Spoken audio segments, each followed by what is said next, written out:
All right, fire away.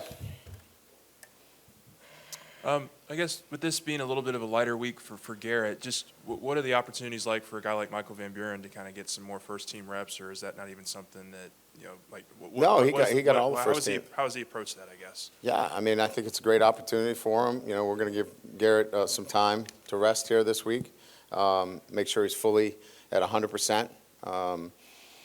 And Michael got a lot of all the first team reps in articulation, so he did a great job.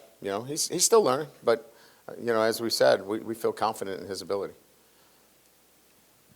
How much has Caden Durham been able to do this week? He was better today, Yeah. much better. We ran him in our run tracks and some team run.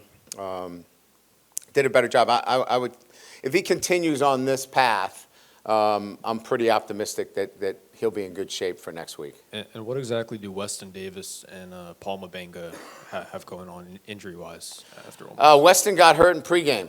Caught a helmet, fractured his nose in pregame, and was concussed. So he had a head injury as well. He's moving forward.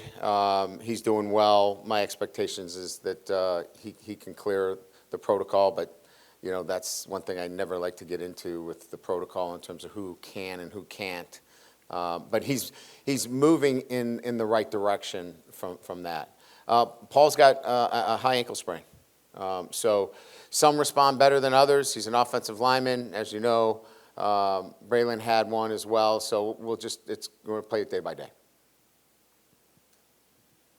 Hey, you had said that you didn't like the game plan last week. Well, listen, context. Okay. I didn't like parts of the game plan because for me, we have to be able to have answers for drop 8, and we did. We had answers, but we needed to do more of it.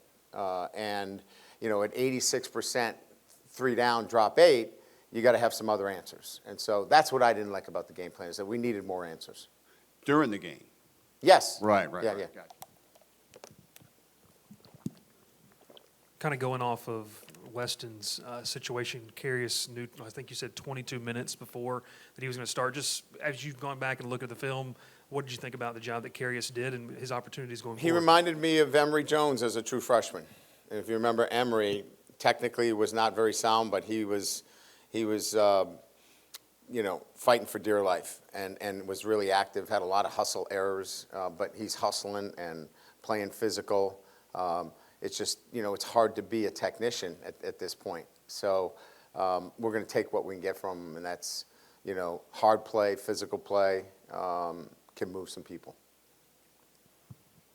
Coach, have you seen any benefit in developing, I guess, some short yardage situations for Michael Van Buren, or just developing his role during the bye week? Yeah, we have that package in.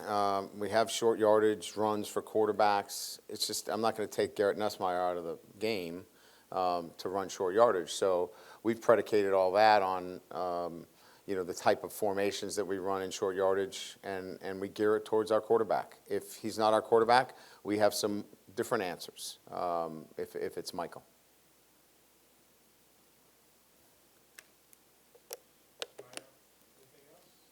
If that's good, we can make this short. What is your main goal that you want to accomplish with your team during this open date? Well, it's like anybody's goal. You want a little bit of recovery. You want guys to, focus on their academics, catch up in the classroom. And then let's go to work on the things that we need to be better at. And our biggest thing is the details. When we have the details down, our attention to detail, and we have focus on each play, we're pretty darn good. The problem is we can't keep it long enough. We get distracted, and that's what we're working on this week. Not to belabor the point on Nuss, but did he aggravate that ab strain at any point before or during the game against Ole Miss? No. No.